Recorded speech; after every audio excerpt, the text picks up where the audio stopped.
ہے، قرآن کا پیغام آیا ہے، وہ حکیم بھی ہے، خبیر بھی ہے۔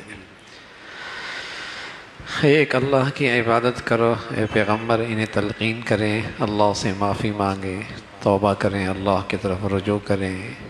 پھر زندگی کا ایک وقت ہے، پھر موت ہے، اللہ کے پاس لوٹنا ہے۔ معاش کا جہاں تک تعلق ہے، معیشت، معاش، یہ ذمہ داری اللہ کی ہے۔ ایک بنیادی نظریہ ہے اسلام کا کہ معاش اور معیشت کا حقیقی سبب اور حقیقی ذات دینے والی ایک اللہ کی ذات ہے۔ ظاہری اسباب کچھ بھی ہوں، رزاق اللہ ہے، رزاق اللہ ہے۔ مسلمانوں کو یہ عقیدہ نصیب ہو جائے اور اس پر ایمان تازہ ہو جائے تو مسلمان حرام سے بچ جائے، بلکہ مسلمان قوم معیشت کی ہتھیاروں سے، شکست کھانے سے محفوظ ہو جائے، بلکہ معیشت کے راستے سے، غلامیت کی زنجیروں سے محفوظ ہو جائے۔ اگر یہ یقین ہو جائے کہ رزاق اللہ ہے تو فرمائے رزق کی ذمہ داری ہماری ہے، اور پھر اس کا تجربہ تم کر بھی چکے ہو کہ اماں کے پیٹ میں جب تمہاری عقل کام کرتی تھی، نہ ہاتھ کام کرتے تھے، نہ اعصاب کام کرتے تھے، بتائیے تمہیں اندر کے اس نظام میں تمہاری معاش کا نظام کس نے چلایا ہے؟ اور پھر تم دنیا میں آتی ہی نفع نقصان نہیں جانتے، اپنی ضروریات تک تم نہیں پہنچ سکتے، بتاؤ تمہاری اماں کے سینے میں تمہارے لیے معاش کا، کھانے کا، پینے کا انتظام کس نے رکھا ہے؟ تو رزاق اللہ ہے، اور ہر مخلوق کو وہ رزق پہنچاتا ہے، چٹانوں میں رہنے والے کیڑے مکوڑے ہوں، سمندر کی تہہ میں رہنے والی مچھلی ہوں، فضا میں اڑنے والے پرندے ہوں، رزاق اللہ۔ اللہ ہمیں اس پہ یقین نصیب فرما دے۔ بڑا اہم مسئلہ ہے، آج دنیا میں جتنے فتنے آ رہے ہیں وہ سب معاش کے، معیشت کے سواری پہ سوار ہو کے آ رہا ہے۔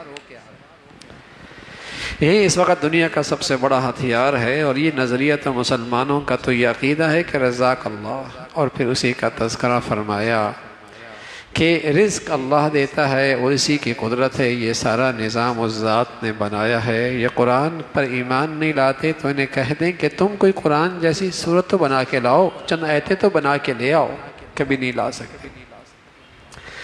ہاں، جن کا جینا مرنے کا مقصد ہے ہی دنیا، تو ان کے لیے آخرت میں کچھ نہیں ہے۔ دنیا میں انہیں کچھ مل جائے گا لیکن آخرت میں کچھ نہیں ہے۔ یہ آخرت کے لحاظ سے محروم اور ناکام لوگ ہیں۔ یہ ایسے ہی ہے میرے عزیزوں، کوئی آدمی جیل میں جائے اور کوئی آدمی کسی جیلی کو، قیدی کو دیکھ رہے بڑا خوشحال، بڑے مزے میں، بڑا زرق برق لباس، بڑے دسترخوان پہ کھانے، اور شام میں اس کے لیے پھانسی کا اعلان بھی ہو چکا ہو، تو جیل میں داخل ہونے والا اس قیدی کو تو دیکھے گا بڑے مزے میں، بڑے مزے میں ہے، اور بڑی ہی مزے کر رہا ہے، لیکن اسے کیا پتا شام کو اس سے پھانسی پہ لٹکنا ہے۔ جیسے اس آدمی کو کوئی آدمی کہے بڑے مزے میں ہے، کم عقل آدمی، وہ حالات سے بے خبر ہے، ایسی کسی کافر کو آدمی دنیا میں مزے کرتے اور دیکھے اور کہے کہ یار بڑے مزے کی زندگی گزار رہا ہے، تو یہ بھی کم عقلی کی بات ہے۔ حقیقت یہ ہے کہ ان کا ٹھکانہ جہنم ہے۔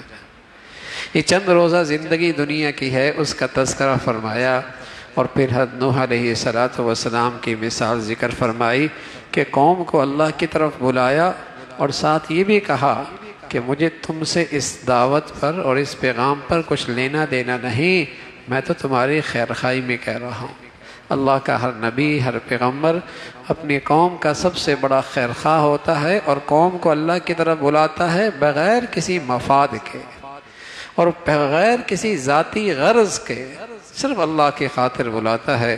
اس کا تذکرہ فرمایا، اور پھر قوم کے خلاف جب ان کے وڈیرے کھڑے ہو گئے تو اللہ رب العزت نے نوح سے فرمایا آپ کشتی بنائیں اور کشتی پہ اپنے ماننے والوں کو سوار کر دیں۔ قوم وہاں سے گزرتی تو ہنستی، صحرا میں کشتی چلاؤ گے، صحرا میں کشتی چلاؤ گے، مذاق اڑایا کرتے تھے۔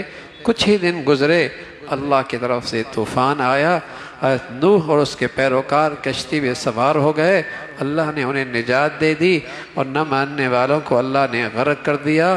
اور وہ طوفان بھی ایسا تھا کہ تندور سے بھی پانی نکلنے لگا، ہر طرف سے پانی نکلنا لگا، اور پہاڑوں کے بڑی بڑی چوٹیاں بھی اس نے ڈوبنے لگی۔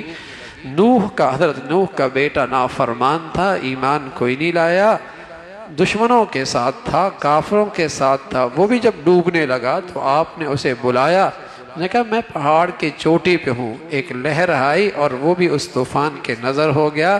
اللہ رب العزت نوح نے دعا کی، میرا بیٹا، فرمایا نا کافر اور مومن میں کوئی رشتہ داری نہیں ہوتی، آئندہ ایسی دعا نہ کرنا، اس لیے کہ کفر کا راستہ اور ہے، ایمان کا راستہ اور ہے، اس سے سارے رشتے ناتے ختم ہو جاتے ہیں، آئندہ ایسی دعا نہ ہو۔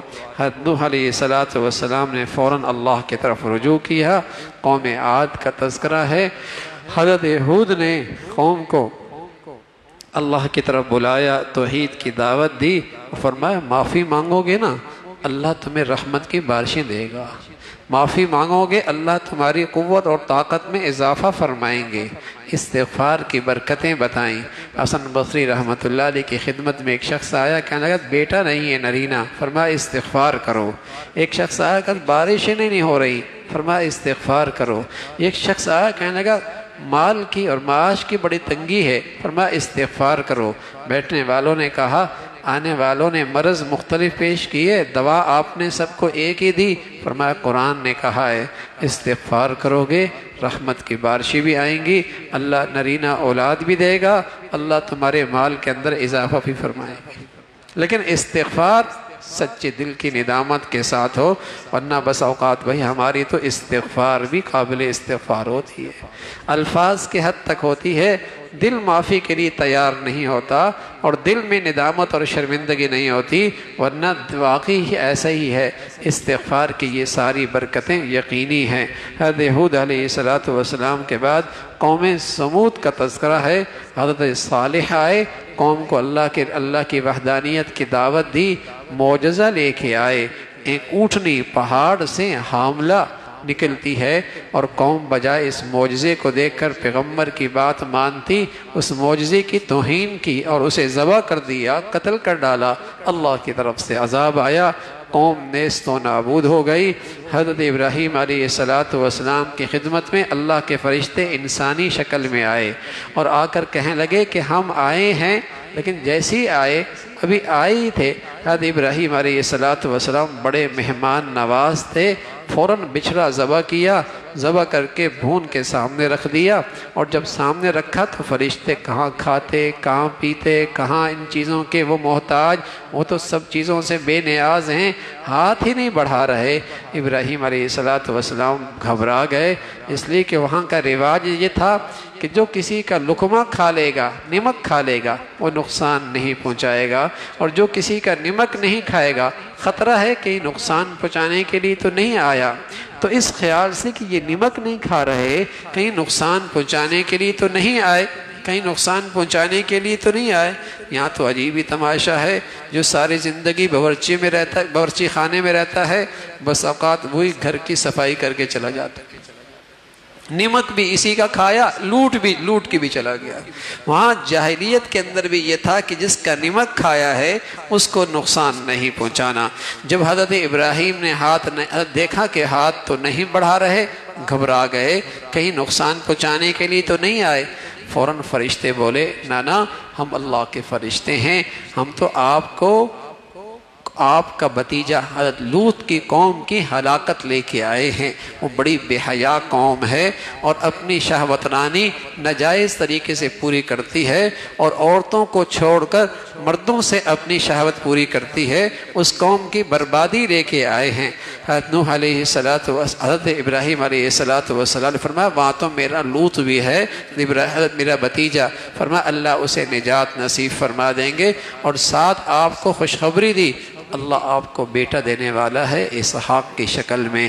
بوڑھی بیوی تھی، پردے میں موجود تھی، جب سنا کہ بیٹا آئے گا تو کہنے لگی اتعجب، حیران ہو گئی اور مارے حیرانگی کے اپنا ہاتھ ماتھے پہ مارا، یہ بوڑھا ہے اور میں بوڑھی ہوں اور ہمارے اس بڑھاپے میں بیٹا ہوگا؟ تو فرشتوں نے کہا تم اللہ کی رحمت سے کیوں مایوس ہوتی ہو؟ اللہ رب العزت تمہیں اپنی قدرت کا شہکار بنانا چاہتے ہیں، اسی بڑھاپے میں تم بوڑھی رہو گی، یہ بوڑھا رہے گا، اللہ تمہیں بیٹا دے گا۔ اس کا تذکرہ فرمایا۔ پھر اللہ نے اس قوم کی ہلاکت کے لیے جب بھیجا تو وہ بڑے ہی گندے قسم کا مزاج رکھتے تھے۔ جب دیکھا یہ فرشتے خوبصورت نوجوانوں کی شکل میں ہیں تو گندے جذبات کے ساتھ ان کے قریب آئے۔ حضرت لوط بھی نہیں پہچانے کہ یہ اللہ کے فرشتے ہیں، گھبرا گئے، میرے مہمان ہیں اور یہ قوم گندی مزاج کی ہے، کہیں مجھے اپنے مہمانوں کے سامنے رسوا نہ کر دے۔ پریشان ہو گئے اور قوم سے کہنے لگے میری بیٹیاں موجود ہیں، تم نے رشتے کرنے ہیں تو میری بیٹیاں موجود ہیں، مجھے اپنے مہمانوں کے سامنے رسوا نہ کرو۔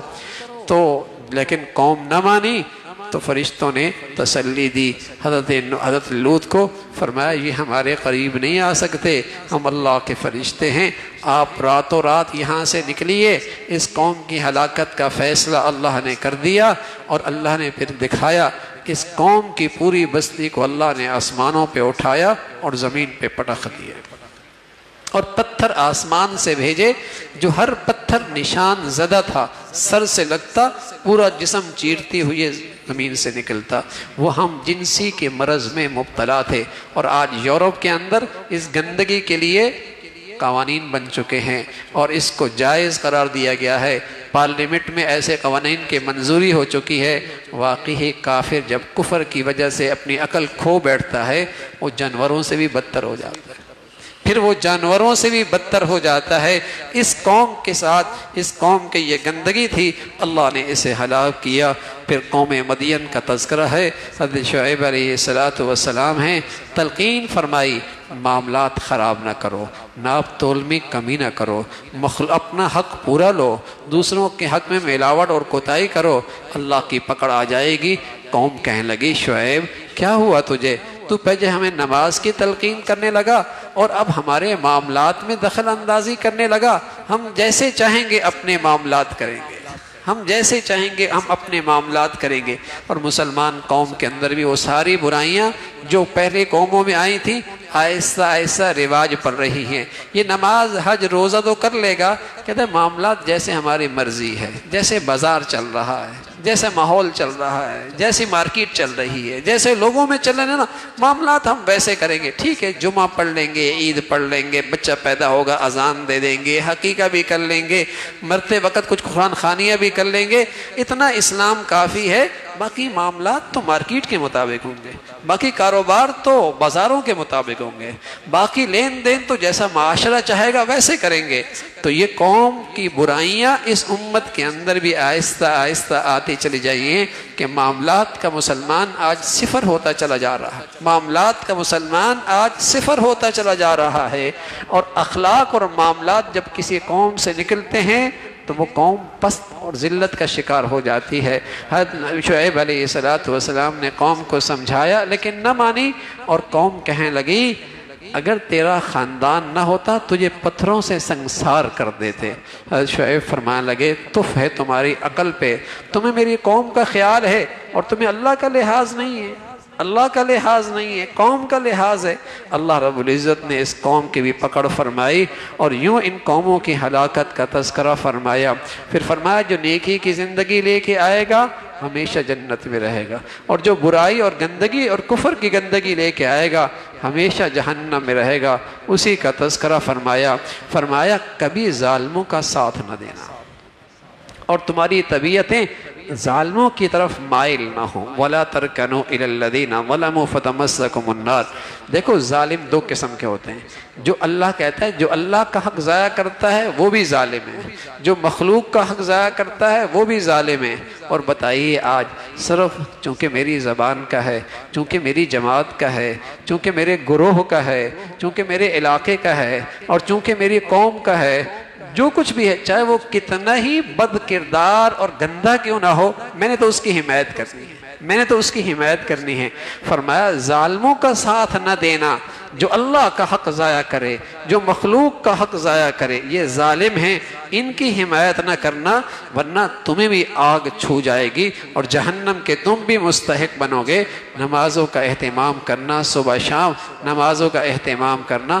فرمایا کیوں نہ ہو تمہاری امت میں تم میں سے ایسے لوگ جو ہمیشہ برائیوں سے لوگ روکنے والے ہوں اور اچھائیوں کی طرف بلانے والے ہوں، اس لیے کہ جب ایسی جماعت ختم ہو جاتی ہے، برائی برائیوں پہ روک ٹوک ختم ہو جاتی ہے، نیکیوں کا فروغ اور اشاعت ختم ہو جاتی ہے، پھر اللہ کی طرف سے ہلاکت آ جاتی ہے۔ فرمایا کچھ رسولوں کے واقعات ذکر کیے اور کچھ کے ہم نے ذکر نہیں کیے، انتظار کیجئے، اللہ رب العزت زمین و آسمان کا مالک ہے۔ اور پھر حضرت یوسف علیہ سورہ یوسف کا تذکرہ ہے، اور قرآن کے اس قصے کے بارے میں فرمایا سب سے بڑھیا قصہ ہے، اتنا مرتب انداز میں کوئی قصہ قرآن میں موجود نہیں جتنا حضرت یوسف علیہ السلام کا ہے۔ حضرت یوسف علیہ السلام اور آپ کا بھائی بنیامین، آپ ماں کے لحاظ سے دونوں سکے بھائی تھے، باقی آپ کے 11 بھائی ستیلے بھائی، باپ شریک تھے۔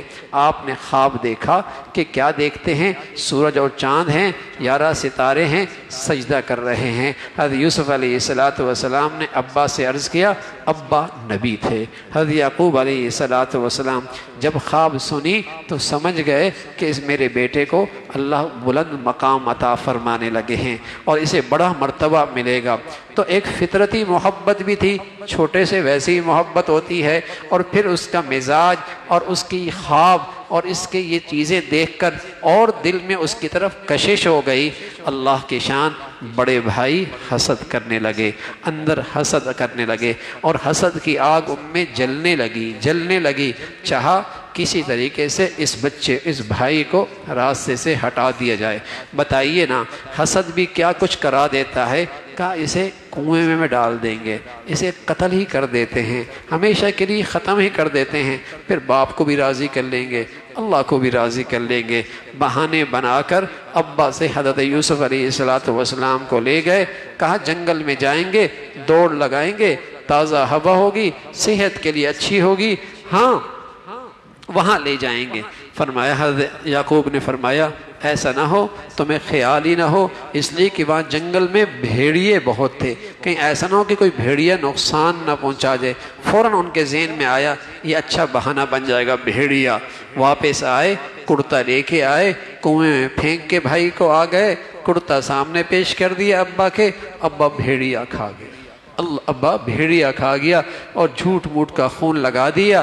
حضرت یعقوب سمجھ گئے جھوٹ بول رہے ہیں، لیکن کیا کر سکتے تھے، یہ بھی اولاد تھی، اور کہا تم جھوٹ بول رہے ہو، معاملہ میں اللہ کے سپرد کرتا ہوں۔ اس لیے کہ قمیض بھی لے کے آئے، اس لیے کہ جب آدمی گناہ کرتا ہے تو عقل بھی ختم ہو جاتی ہے۔ قمیض بالکل سلامت تھی، کہیں سے پھٹی ہوئی نہیں تھی، ایسا سمجھدار بھیڑیا کہ بیچ سے آدمی نکال دیا اور قمیض سلامت رکھی، عقل ہی خراب تھی، جھوٹ لے کے آئے۔ فرمایا معاملہ اللہ کے سپرد ہے، اللہ کی شان۔ ایک قافلہ گزر رہا تھا، اس قافلے کو پانی کی ضرورت پڑی، انہوں نے اپنے 2 آدمی بھیجے، جاؤ پانی لے کے آؤ۔ جب پانی کے لیے ڈول ڈالا تو اندر خوبصورت بچہ، اس نے رسی کو پکڑا، اس نے جب دیکھا تو خوبصورت سا بچہ ہے، معصوم سا، اس نے جب نکالا اور نکال کر یہ خیال آیا کہ اسے مصر کے بازار میں بیچ دیں گے، کچھ پیسے آ جائیں گے۔ وہاں جا کر بازار میں بیچنے لگے تو وہاں کا وزیر خزانہ عزیز مصر، اس نے خریداری کے لیے اپنے آپ کو خود لینے کے لیے آیا، اس لیے کہ وہ بے اولاد تھا۔ اپنی اہلیہ سے کہنے لگا اسے بیٹا بنا کے رکھیں گے، آگے ایک کام آئے گا۔ اللہ کی شان، آزمائش آ گئی، امتحان آ گیا۔ ایک تو صورت اچھی تھی، دوسری سیرت اچھی تھی، سیرت بھی اچھی، صورت بھی اچھی، امتحان بھی بڑا آ گیا۔ اور وہ عورت جس کے گھر میں رہ رہے تھے وہی گندے جذبات کے ساتھ اندر کمرے میں لے گئی، دروازے بند کر دیے، برائی کی طرف دعوت دی۔ نوجوان نے کہا اللہ سے ڈرتا ہوں، میں اللہ سے ڈرتا ہوں، اور اللہ کا خوف مجھے غالب ہے، مجھے حیا آتی ہے، میں اس ذات کی نافرمانی کیسے کروں جس کی نعمتیں انگنت ہیں، جس کے احسانات بے حد ہیں، میں کیسے اس کی نافرمانی کروں۔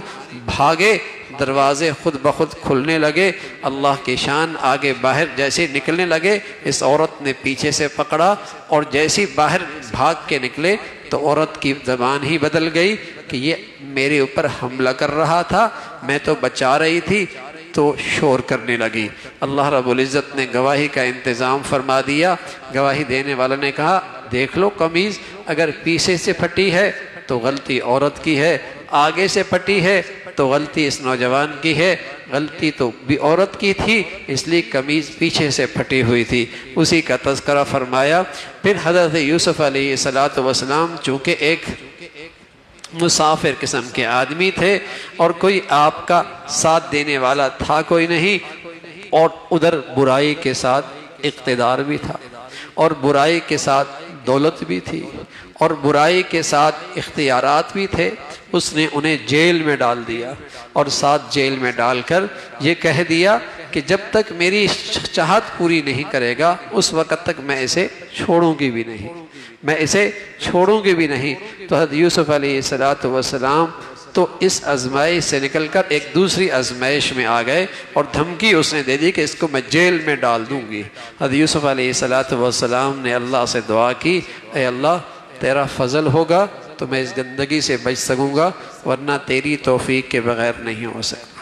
اور ساتھ یہ بھی فرمایا کہ جیل چلا جاؤں گا، کال کوٹری پہ چلا جاؤں گا، اور وہاں کے دکھ اور وہاں کی خلوتیں تنہائیاں برداشت کر لوں گا، وہاں کی بھوک پیاس بھی برداشت کر لوں گا، لیکن میں اپنی حیا کو داغدار کر دوں اور اپنی سیرت اور کریکٹر کو خراب کر دوں، یہ مجھ سے برداشت نہیں ہوگا۔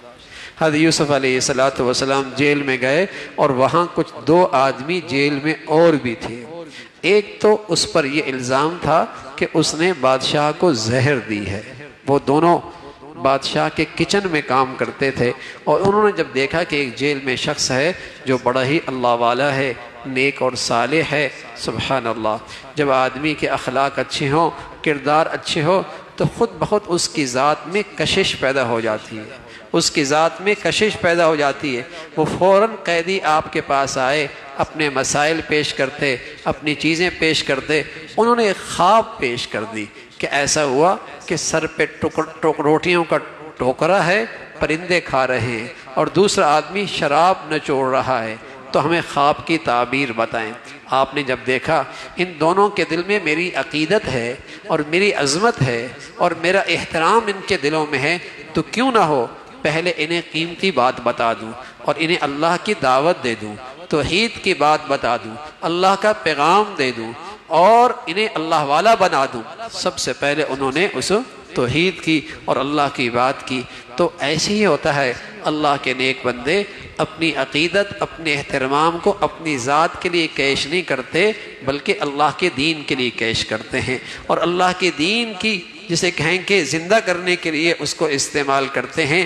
حضرت یوسف علیہ السلام نے ایسا ہی کیا، اور پھر خواب کی تعبیر بھی بتا دی، اور فرمایا جو آدمی سر پہ ٹوکرا دیکھ کر روٹیاں دیکھ رہا تھا اس کو تو سولی پہ لٹکا دیا جائے گا، اور دوسرا آدمی جو شراب نچوڑ رہا تھا اس کو نجات ہو جائے گی اور وہ رہا ہو جائے گا۔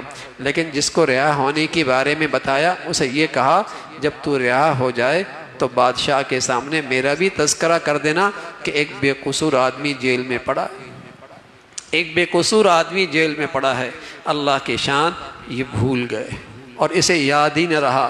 ایک عرصے کے بعد بادشاہ کو خواب آئی کہ کیا دیکھتے ہیں، گائیں ہیں، سات ہیں، موٹی تازی ہیں، فربہ ہیں، اور سات ہیں جو کمزور ہیں، اور اسی طرح بالیاں ہیں گندم کی وہ سرسبز ہیں، اور سات ایسی جو خشک ہیں۔ خواب دیکھی، پریشان ہو گئے، اپنے مشیروں سے اور اپنے مصاحبین سے پوچھا تعبیر بتاؤ۔ وہ کہنے لگے ایسی پراگندہ خواب ہیں، اس کی کوئی حقیقت نہیں۔ تو وہ شخص جو دوبارہ اپنی ذمہ داری پر کچن میں ذمہ داری کر رہا تھا، اسے فوراً یوسف علیہ السلام یاد آ گئے کہ وہ خواب اور تعبیر کے بڑے ماہر تھے۔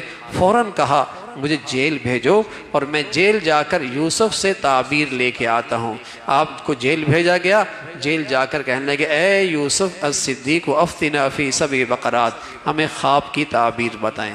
اللہ کی شان، اللہ کے پیارے بڑے خیرخواہ ہوتے ہیں اور مخلوق کے بڑے ہمدرد ہوتے ہیں اور لوگوں پر بڑے مہربان ہوتے ہیں۔ یہ نہیں کہا کہ جب ہماری بات تھی تو ہمیں بھول گئے اور جب اپنی بات آئی تو پھر ہم یاد آ گئے، لیکن آپ نے خواب کی تعبیر بھی بتائی اور تدبیر بھی بتائی، تعبیر بھی بتائی، تدبیر بھی بتائی۔